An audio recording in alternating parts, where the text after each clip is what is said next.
우리가 지금 대한민국이 아니라 우리의 위의 나라, 제국. 우리의 선조 나라가 망한 예. 그 멸망당한 나라거든. 지구에서 음. 우리는 역사가 끊어졌던 나라예요. 네. 5천 년 민족은 살아 있었는데 국가는 끊어졌다고. 음. 없어졌으니까 네. 36년 동안 이제 그 바로 나라를 없앤 망하게 한 그 시대를 지금 우리가 공부를 하는데 그때 일어난 일들을 이제 이건 비사가 아니라 다 기록이 돼 있는 역사니까 네. 알아야 되고 또 놀라운 거는 내가 학교 다닐 때 우리 그 교수님 중에 한 분이 지금은 이제 조금 바뀌었을 거예요. 한 30년 지났으니까 뭐라고 그러냐면은 일본의 역사학자 중에서 조선사 전공하는 학자의 숫자가 우리나라 국사 전공하는 학자 숫자하고 같대.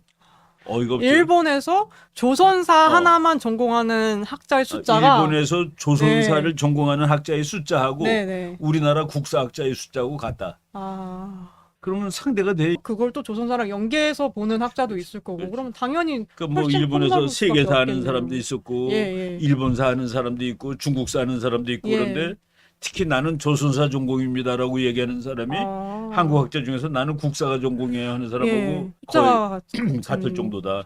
연대사 재조명하는 게 박종인 기자님도 계시고 뭐 김용사 오늘도 기자님도 박주인 기자 계시고 얘기 많이 나올 예, 거예요. 계신데 또 이제 저희 모던 히스토리 인사이드 아웃 요 코너와 이 박사님의 어떤 그 전문 분야 국제 정치를 또 이렇게 또, 같이 엮어서 국제사. 예, 그래서 아주 또 재밌는 내용으로 오늘도 진행이 될 것 같습니다. 일본은 한국으로 진출해야 되겠다는 그 이론을 1850년 이미 만들어 놓고 시행을 하려고 하였고 그리고 힘이 넘치면서 착착 단계별로 실행을 하는 거죠. 네. 지금 제가 딱 예, 말씀 들으면서 생각이 난 게 그러니까 마치 한국에서 대전략이 이를테면은 통일이다 이렇게 해가지고 거기에 대해서 착착착 뭔가 수행해 나가는 것과 같은 걸 벌써 이미 예전서부터 했던 거네요. 그렇지. 훨씬, 국가가 예. 국가의 엘리트들이 동원돼 가지고 한 거야. 아, 근데 우리나라는 지금 우리나라 대통일 전략 네. 이런 거 난 없는 것 같아. 아, 그런 거를 연구소에서 해야 되는 거예요. 네. 우리나라의 그 그렇겠네요. 지식인들이 그룹에서 우리는 통일을 하게 되면 어떤 나라를 건설할 것이다라는 것을 이제 밝혀놔야지. 네. 그리고 정책으로 만들어 가야 되고. 또 이런 좀 정한론 파트를 보면서 그런 부분도 생각을 해보게 되는 것 같습니다. 우리가 김옥균 암살 사건을 현대 국제 정치적으로 보면은 네. 김옥균이는 일본이 뒤에서 보호해주고 있던 사람이라. 그렇죠. 예. 근데 일본에 갔을 때는 사실은 일본이 제대로 대우를 안 해줬어요. 아, 그럼에도 불구하고 예. 그 일본이 뒤를 봐주던 사람이 중국에 갔을 때 죽었단 말이야. 그리고 한국에서 조선 정부가 그 김옥균을 데려다가 능지처참을 하고 죽은 사람은 다 찢어버리고 네. 그게 국제적인 외교 사건이 되는 거예요. 아, 그러니까 일본은 그 사람을 우리가 그러니까 영어로 쓰면 우리가 케어하는 사람인데 네가 그 사람을 이렇게 모욕했다는 거는 우리한테 대한 모욕이다라고 네. 생각하는 거야. 그게 바로 현대적인 외교 상식이 외교 관념이 그때 일본한테 있었다 이거예요. 그리고 일본 국회도 이거 가만히 있으면 안 됩니다. 전쟁하자는 소리지. 그렇지 않아도 청나라하고 싸울 건수를 찾고 있었는데 있어. 요 포인트가 또 하나 있고, 그러고 이제 짚어주셨던 부분이 지금 나오는 그리고 이런 우리나라 부분들이죠. 변수는 뭐냐? 예. 전쟁을 분석할 때 가까운 원인, 먼 원인이 있어요. 네. 그러니까 예를 들어서 장작 계피가 있어야지 불이 나. 장작 더미가 있어야지 불이 나잖아요. 네. 근데 누가 성냥을 거해지 된단 말이야. 그러니까 성냥불을 던지는 거, 장작이 있는 거, 네. 이게 전부 다 불이 난 원인이 되잖아요. 그렇죠. 그런데 예. 그 우리가 성냥불을 던진 거에 해당되는 거는 동학난이라.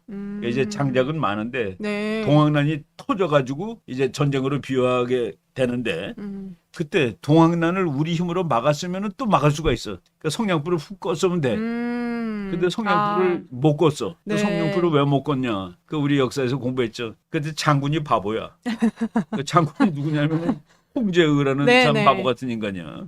홍제의는 왜 출세했어요? 그때 민비를 이제 민비 뭐 얻고- 구출시키는데 역할을 해서 민비를 이제 얻고 튄 놈이야. 예. 우리 누이 홍상궁이요 그러면서 네. 그 사람이 홍씨니까 네. 그래갖고 벼락 출세를 했지. 그래가지고 이모군란 때 민비를 살렸던 나는 내가 그냥 강의할 때 그래요. 한 대위쯤 됐을 거다. 지금으로 치면은. 네. 그런데 몇 년 만에 그냥 별이 몇 개가 된 거예요. 그래갖고 진압군 사령관으로 갔는데 뭐 싸움을 할 줄 아나? 그래가지고 서울에다 계속 편지 보내는 거야. 빨리 청나라 군대가 들어와야 됩니다. 그러니까 서울에서는 또 모르니까 지금처럼 뭐 이렇게 이 커뮤니케이션이 좋을 때가 아니잖아요. 그냥 심각한가 보다 이게 이렇게 무슨 생각하고. 진압하러 간 장군이 계속 청나라가 들어와야 된다니. 예. 또 조종은 또 무서울 거 아니에요. 청나라가 들어오니까 일본도 들어오고 그래서 전쟁 나는 거죠. 그래서 저런 이런 것들이 어떤- 전부 원인이 되는 거예요. 네. 그래서 청일 전쟁이 발발했는데 일본이 완전 연전연승을 거뒀다. 그래서 예. 저 때는 일본을 강대국으로 안 껴줘요. 청일전쟁이 이긴다면 일본은 강대국에 안 들어가. 너는 아직은 그거 아직은 가지고는 아니다. 증명이 안 됐어. 그런데 러일 전쟁이 이긴다면은 서양 사람들이 일본을 강대국으로 껴주는 거예요. 근데 이제 그렇게 해서 이겼는데 아, 마음 아픈 일본의 입장에서는 아픈 상황이 아니 생긴 뭐 거네요. 기절하는 거죠. 예. 내가 이겨서 이걸 갖고 와야 되는데 더 센 놈이 그거 내놔 그랬단 말이야. 예. 그게 이제 삼국 간섭이라는 거. 러시아를 끌어들이고 일본을 배척한다. 그걸 국내 정치로 봤을 때는 민비 네. 한 사람으로 초점이 가는 거지. 그래서 그 민비를 살해하는데 저거는 국제 정치적으로 보면은 말이 안 되는 얘기지. 그 당시에 봤을 때 한 나라 왕비를 죽여버렸으니까. 네. 그래서 그 전 세계가 이제 규탄을 해요. 그리고 한국 사람이 일본을 미워하게 된 기본적인 사건이 저거야. 야, 그래도 국모를 죽이다냐는 국민들이 한번 누가 잘하고 못하고를 떠나서. 네. 그리고 일본은 이제 러시아랑 필히 한번 싸워야 된다라는. 그리고 우리가 지난번에 그 북경의 55일이라는 얘기했죠. 영화요? 그 영화 예. 얘기하고 그게 이제 의화단 사건 때 1900년에 중국에서 일어난 사건인데 그때 북경에 해외 공간들 있는 사람들이 다 잡혀 있고 9개국 연합군이 이제 그 북경성을 쳐들어가는데 그때 일본군이 옷을 흰색을 입어요. 군복을. 네. 근데 서양 군인들이 보고서 놀라는 거야. 먼지가 안 묻어 있어 옷에. 전투를 하는 놈들이.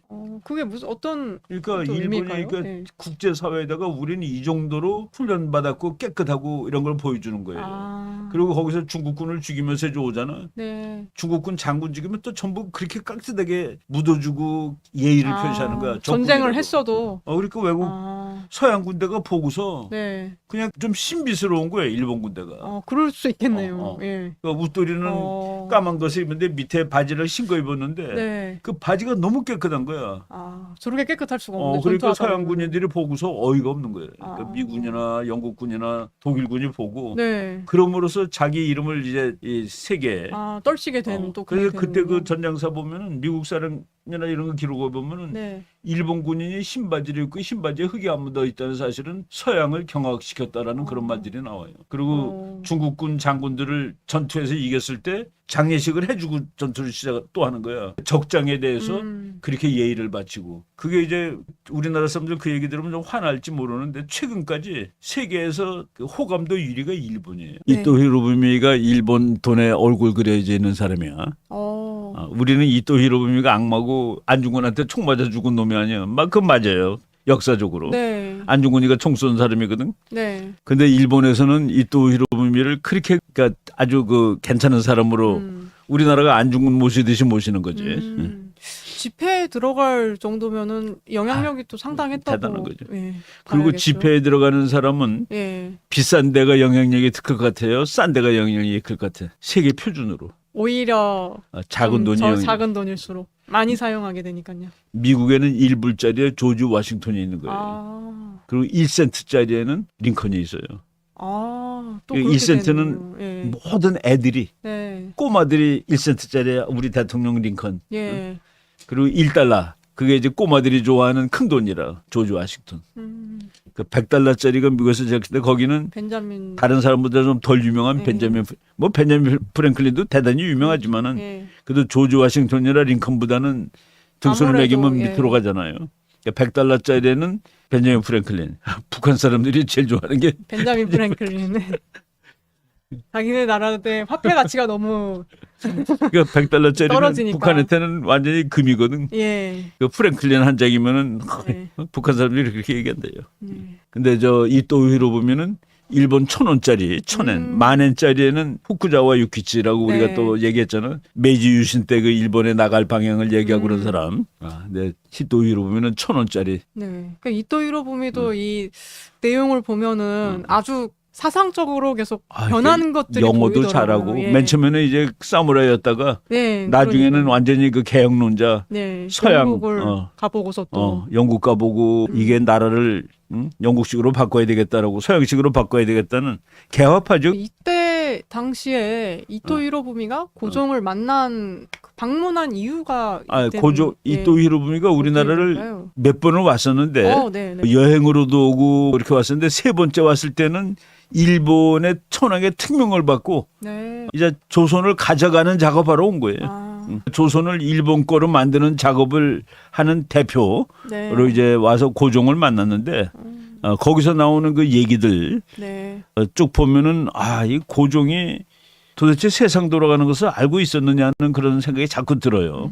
근데 이제 일본의 어떤 입장에서는 조선이라는 땅을 어떻게 해야 될지가 굉장히 이 당시에 또 그러니까 고민이 지금 저게 이제 골치였던 것 전쟁하고 같아요. 예. 외교가 병행하는 거잖아요. 러시아를 이기지 못하면 조선은 우리가 가질 수 없다라는 것은 전쟁을 통해서 해결하고 네. 그리고 조선 정부하고는 일본이 우리가 너네들을 잘 해줄 거니까 걱정하지 마라. 우리 같이 사이좋게 지낼 수 있어. 네. 라는 그런 걸 계속 와서 이제 외교로 하는 거죠.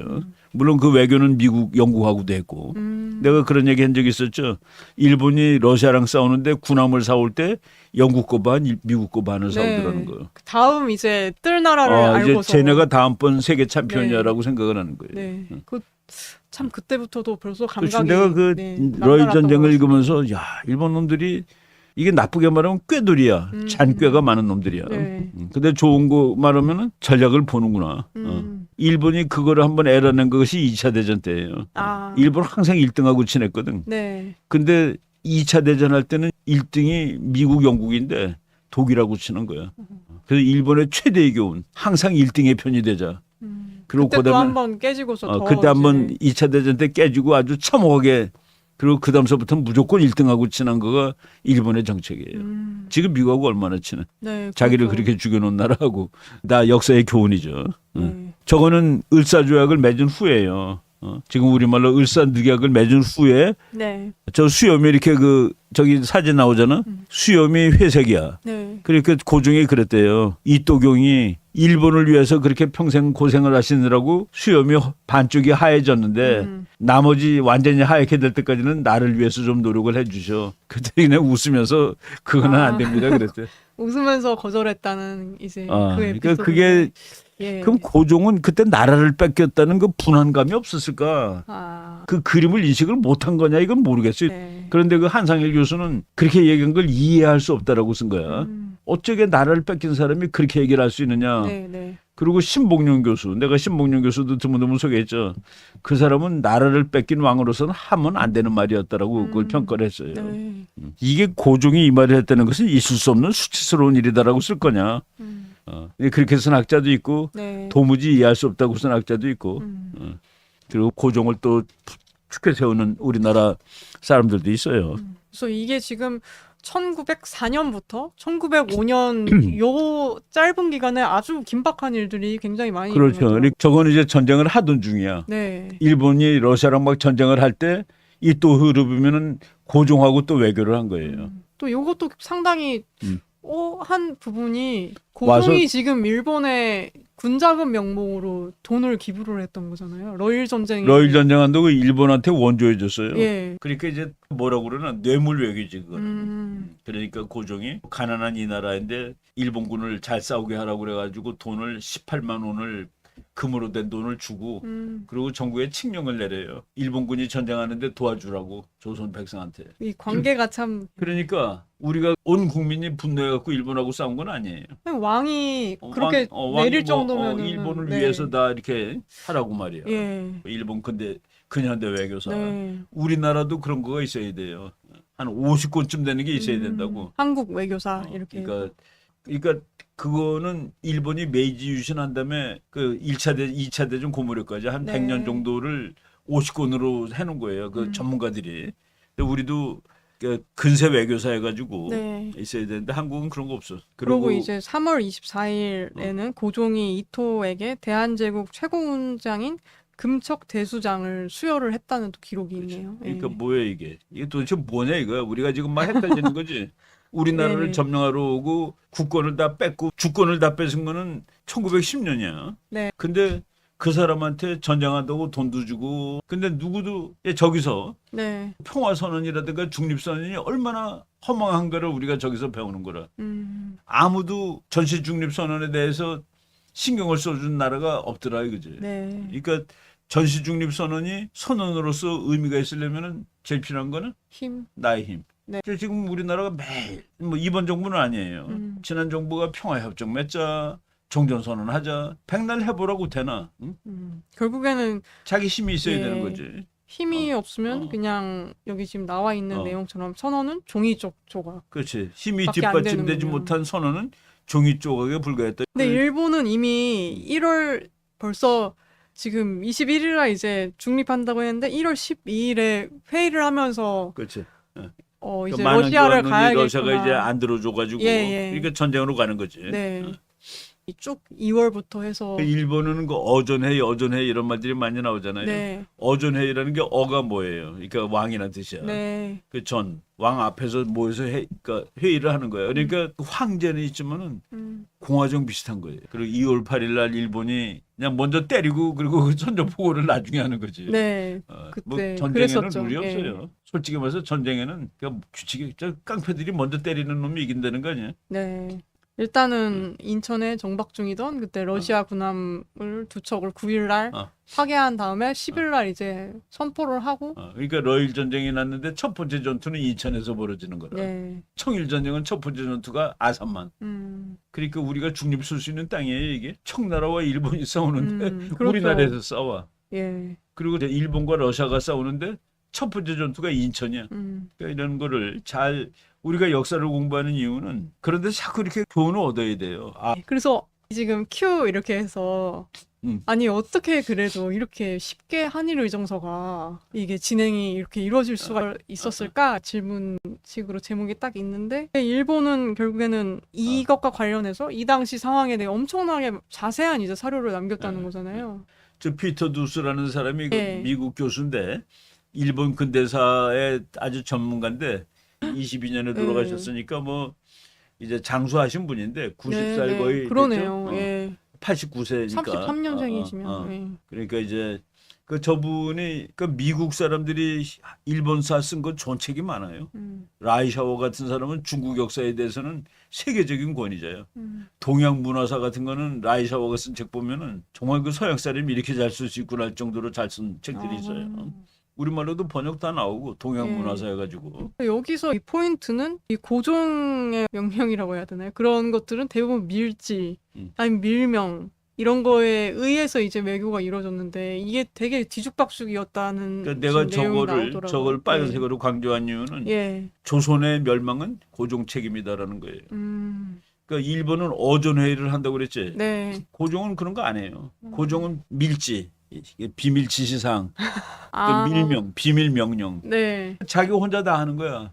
고종의 외교 정책을 보면은 계속 네. 자기 정적들을 어떻게 때려잡을 방법만 생각하는 거야. 6.1준이라든가 박영효 이런 사람들이 다 개화파 아니에요. 네. 일본으로 도망가 있는데 일본하고 교섭을 하면서 그 사람들을 어떻게 때려잡아달라는 거가 주요 부탁이야. 네. 근데 일본 사람들은 저 사람들을 때려잡을 수가 없는 거가 언제 써먹어야 되잖아요. 그죠? 아, 또 그런 이유 때문에 그러면. 예. 아까 앞에서 나왔던 그런 전시 중립을 기습적으로 발표를 하면서 그렇죠. 일본 입장에서는 이거 조선은 이게 못 믿을 인간들이 그렇게 되는 되는 거지. 거네요, 또. 신뢰가 없는 거죠. 예.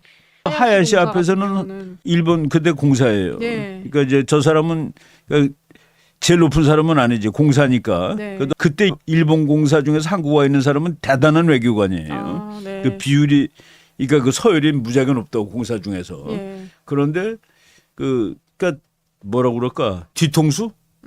그 비슷한 거라. 네. 그러니까 하야시가 볼 때 이 사람들은 못 믿으니까 모든 거는 말로 하는 게 아니라 실력으로 하는 수밖에 없습니다라고 이또도 그렇게 생각을 하고 말로는 자꾸 왔다 갔다 하니까. 네. 그래서 대국적으로 확정한 방침을 실력으로 집행하는 그렇죠. 그런 고종이 중립선언하니까 그 이전까지는 아니었는데 네. 그러니까 이거는 실력으로 누르는 수밖에 없다라고. 네. 물론 고종이 말 들었어도 실력으로 눌렀을 거예요. 그러니까 여기 역사가 다르게 네. 갈 방향은 내가 보기에 없었던 것 같아. 어떤 식으로 하던. 어떤 식으로 가도 결국은 네. 일본한테 시간이 좀 달라졌을지 모르지만은 네. 일본의 목적은 결국은 한국을 가져가는 거였거든. 네. 초대 한국 통감으로 이토가 왔고 그리고 나라를 뺏기는 사람이 고종이고 그래서 고종하고 이토하고 서로 주고받은 말을 보니까 이게 도대체 뭔지 알 수가 없다는. 관계가. 예. 근데 이 당시에 이제 이토 히로부미가 파견된 명분 자체는 전쟁에 있는 한국을 위로한다는 그런 명분으로 이제 파견이 왔던 거네요. 일본도 그렇게 보내지. 한국이 지금 러일 전쟁 하나라고 남이 전쟁에 코피를 흘리고 있으니까 네. 위로해 준다 하고서 이제 와서 참 그러니까 국제 정치는 뭐요? 힘. 네. 그리고 굉장히 또 환대를 받아서 아유 뭐 보통 거기에 환대가 대한 아니야. 거를 아까 돈 예산이 보통 들어간 게 아니야. 또 히로부미가 한 번 오면 뭐 얼마나 대접을 잘해주는지. 응? 근데 이런 부분들이 솔직히 저희도 물론은 그렇지만은 교과서나 이런 데서 배워온 내용들이랑 너무 다르죠. 달라서 약간 허탈하달까요? 좀 그런 것 같습니다. 그러니까 이또 히로부미가 한국 와서 너무나도 대접을 잘 받아서 네. 편지 보낸 거 나오죠. 자기 부인 생각지도 못했던 친절한 대우를 받아 꿈과 같은 기분이다. 얼마나 대접을 잘해줬으면 그렇게 네. 부인한테까지 왜 잘해줬을까 저거를. 이때까지만 해도 어떤 손님이라고 생각을 했던 걸까요? 일본. 그러니까 비굴한 거예요. 나는 비굴하다고 봐요. 네. 저걸 손님이라고 봤으면 국제 정치를 그렇게 모르나? 이놈 네가 임마 우리나라를 뺏으러 온 거 내 다 알아. 예. 그랬어야 되는데 고종이 이렇게 질문에 정치를 잘하는 방법 장관들이 나를 자꾸 무시하는 것 같아요. 네. 이때 어떻게 하면 좋겠나 그랬더니 뭐 이렇게 이 얘기 저 얘기 해주니까 자문을 받은 거네요. 뭔가 자문해 정치하는 데 줬더니 있어서. 대답을 해줬는데 예. 이 또 경의하는 말이 전국을 찌르는 것으로 깨닫은 바가 크고 자기가 이제 왕이고 저 사람은 왕은 아니니까 네. 반말 쓰는 거야. 마음속 깊이 간직하고 있지 않겠소. 그 다음 말이 너무나 어이가 없어요. 경은 이 또는 오로지 동양 보존과 평화를 중요시하는 것으로 알고 있어. 두 나라 일본과 조선을 위해 중대한 사명을 다해 주시오. 예. 거기다가 이제 밑에는 일본 또 천황에게도 편지 보내서 이 또를 빨리 좀 한국으로 보내달라고. 네.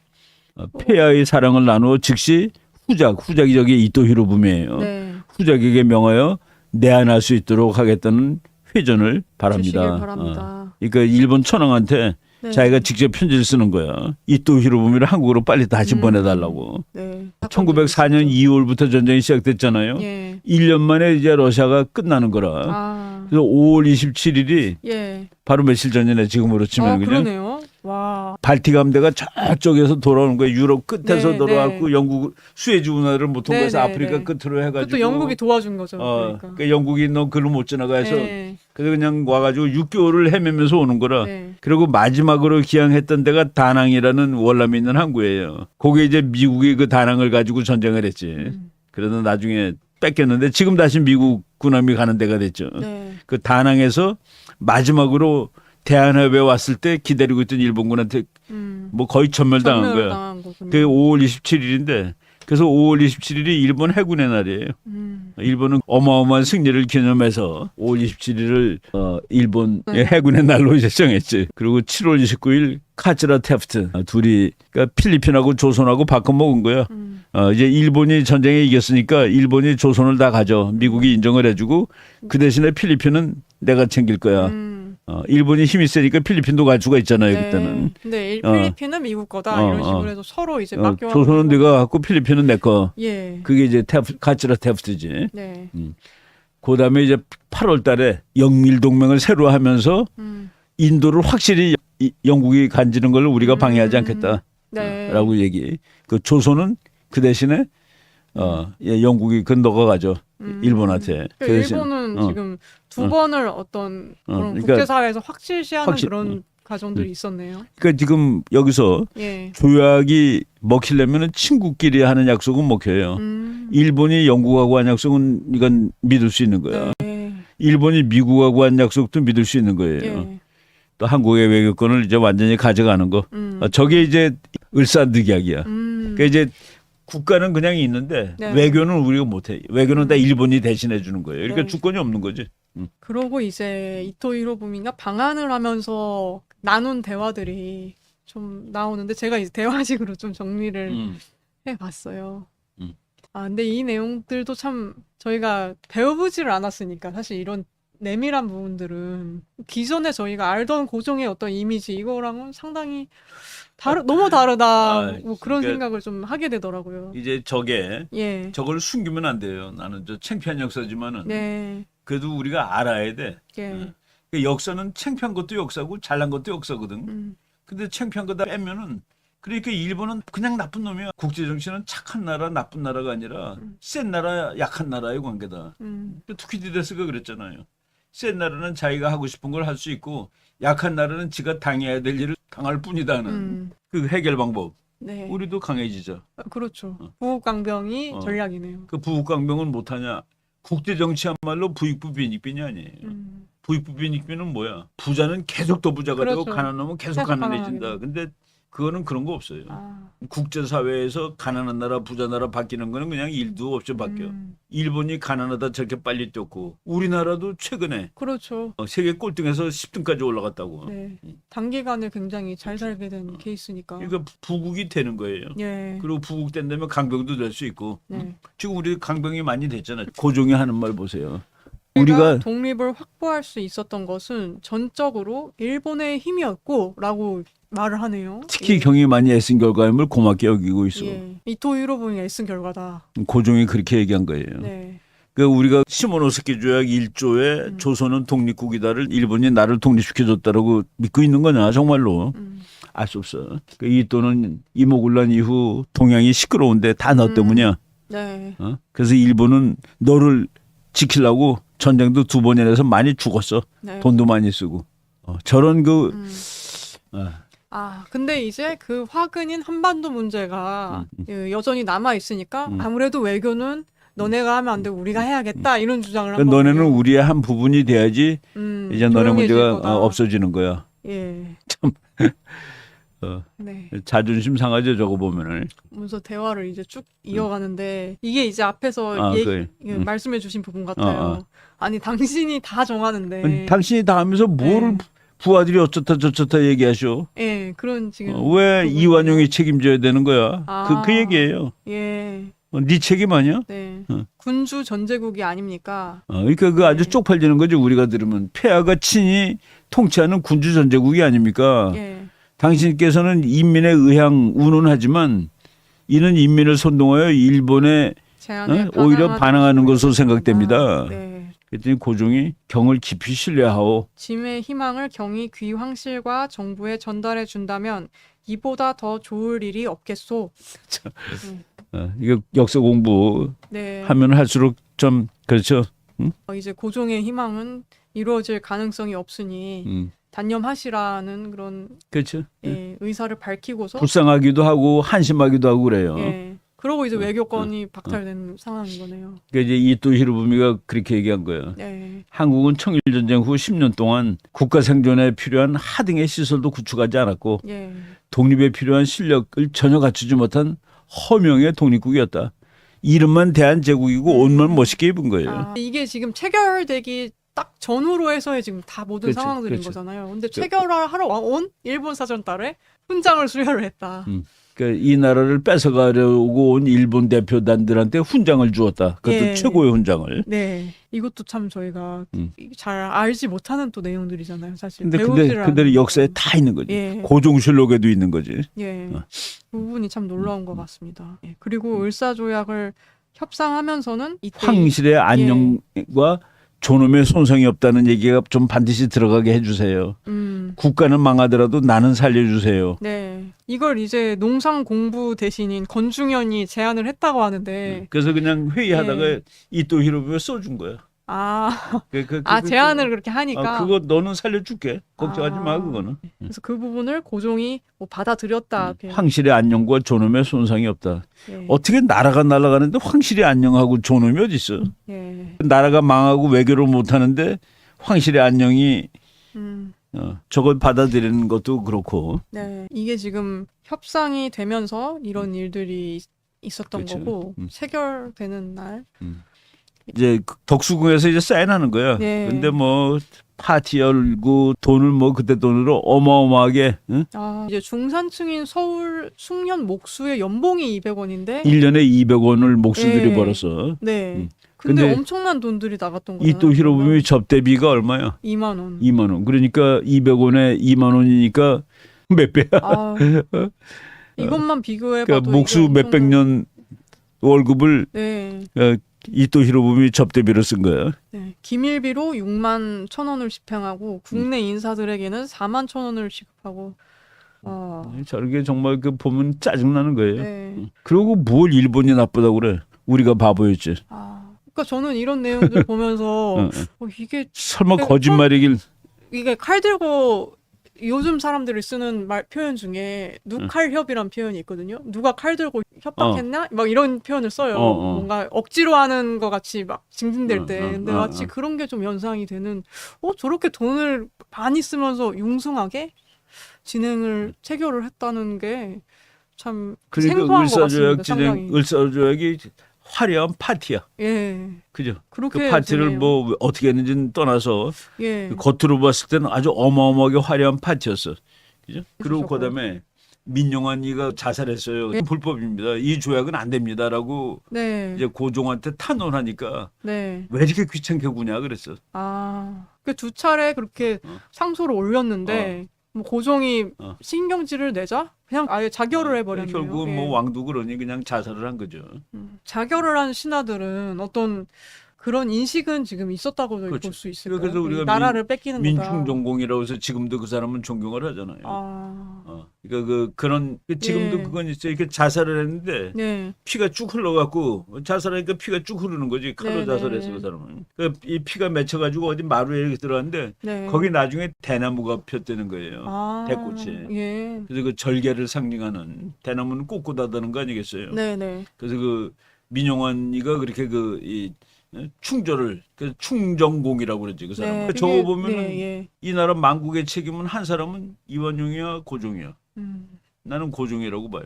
네. 민영환과 그 함께 또 조병세는, 연맹 상소를 한 거야. 했던 조병세도 자결을 했네요. 폐하, 고종 폐하, 예. 황제 폐하. 이것은 조약이 아닙니다. 이거는 네. 불법입니다. 이거 말이 안 되는 소리입니다. 네. 라고 했더니 왜 이렇게 시끄러워? 라고 하고 그 사람들은 이제 자살했다는. 또 저렇게 옆에서 바른 말을 해주고 이게 나라를 뺏기는 겁니다라고 해주는 사람이 옆에 있었음에도 그렇죠. 뭐 시끄럽다 이렇게 좀 치부를 했던 거네요. 그래서 지금 을사조약이 체결된 이후에 1909년 비 내리던 여름날 그러니까 이제 을사조약이 된 다음에 우리나라 외교를 일본이 해주니까 이제 통감이 온 거야. 총독이 온 거지. 그리고 일대 통감이 끝나고 가는 게 1909년이에요. 근데 가는 날 또 고종을 또 만난 거지. 마지막 만남인 거네요. 근데 그때 이미 고종은 이제 쫓겨났어. 그래가지고 이제 순종이 황제고 고종은 그냥 평민복을 입고 뒤에 이제 있는 거야. 덕궁에서만 살고 있어요. 근데 이제 고종이 인신춘 세자를 운으로 내리고 통감 이토, 부통감 손해 아라스케, 국내 대신 비서관 모리 오노리, 대한제국의 내각총리 대신 이완용이 이 내용으로 지금 시를 썼다고 되어 있더라고요. 이제 그때 사람들이 지식인들이 이제 우리가 서로 시를 한 편씩 읊자는 없어. 뭐 이름을 뭐 예를 들어서 권지현 이라고 이제 그걸 가지고 시를 쓰자 그러면은 한 사람이 권 어쩌고 저쩌고 지 어쩌고 저쩌고 현 해가지고 이제 하나를 만드는 거야 시를. 그런 식으로 했는데 고종이 그 글자 3개를 사람인자, 새신자, 봄춘자 그거를 가지고 우리 서로 시를 하나씩 써봅시다. 음. 그랬더니 이토 히로부미가 그 사람 인자, 네. 그러니까 인자가 이제 맨 마지막에 들어간 거지. 네네. 단비가 처음 내려 만년을 적셔주니. 함령전 위 이슬빛이 새롭다. 함령전이 저 덕수궁에 있는 네. 그러고 이제 부상 일본과 근역 한국을 어찌 다르다 하리오. 그러니까 이완용이가 두 땅이 하나 되니 천하가 봄이로다. 참 한문 시를 잘 쓰는 사람들이지. 네. 내용 자체는 두 나라의 우호에 대한 그런 내용을 담은 그러니까. 시네요. 예. 아유, 이거 뭐 그냥 그래요. 예. 저거 보면은. 그러니까 이게 참 나라를 뺏긴 후에 이게 모습들이 맞는지가 상당히 그래서 제가 좀 1910년 우리나라가 일본하고 싸워놓고 나라가 없어질 때 네. 아무도 울지 않았다. 네. 벌써 1909년은 이제 나라가 없어지긴 전이야. 예. 완전히 없어진 건 1910년이거든요. 예. 완전히 없어진 게 1910년 8월 29일이라 그날을 우리가 그냥 국치일이라고 얘기해요. 네, 네. 조선이 대한제국이 역사에서 문 닫은 날이야. 네. 근데 그날 아무도 울지 않았다라는 아, 어떤 책의 한 장인데 네. 대한제국이 없어지는 날 아무도 울지 않았다. 근데 아무도 울지 않았다는 아니야. 이승만 박사가 미국에서 그 소식을 듣고 하루 종일 울었어. 이거 그건 아닌데 네. 그래도 국민들은 덤덤했다는 얘기예요. 저는 이렇게 또 연도를 같이 나열해서 놓고 보니까 그러니까 한쪽에서는 이토와 고종이 그렇게 쑥덕쑥덕하고 네, 뭔가 이렇게 서로 어떤 모르겠어요. 친밀하다고 해야 될지 뭐가 그런 좀 약간의 그런 애틋함마저 느껴지는 그런 비석 이런 시같이 쓰고서 그러고 있는데 지금 1909년에 안중근은 저런 지금 이토 히로부미를 이렇게 야, 그 우리나라 그 댓글 드는 사람들이 서로 이제 서로 견해를 표시하고 싸움도 하고 그러는 거야. 네, 네. 근데 이제 재밌어. 예. 국뽕에 중독되면 안 돼요. 그 국뽕 때문에 우리가 이런 걸 하나도 모르는 거야. 네. 우리나라는 이렇게 못난 나라가 아니라고 가리킨 거예요. 왜 너는 자꾸 못난 치부를 그 치부를 가리는 거가 능사가 아니라 그러니까 이거 공부하다 보면은 그러니까 자꾸 좀 뭐라고 그럴까 비관주의에 빠질 수는 있어요. 뭐 나라가 이래 하고 근데 그거는 우리가 도약하기 위한 올바른 그러니까 알 건 알아야지. 네. 최근에 그 인사이드 아웃에 관련된 책이 막 쏟아져 나와요. 그건 네. 좋은 현상이야. 앞으로 일본한테 나라 합방당하는 거 다음번에 얘기하고 네. 그리고 이제 뭐 나라 되찾는 운동들 나오고 이승만 얘기도 좀 나오고 그럴 거예요. 점점 더 가까워지는 것 이제 같습니다. 우리가 이제 우리 시대로 다가오는 거지. 네.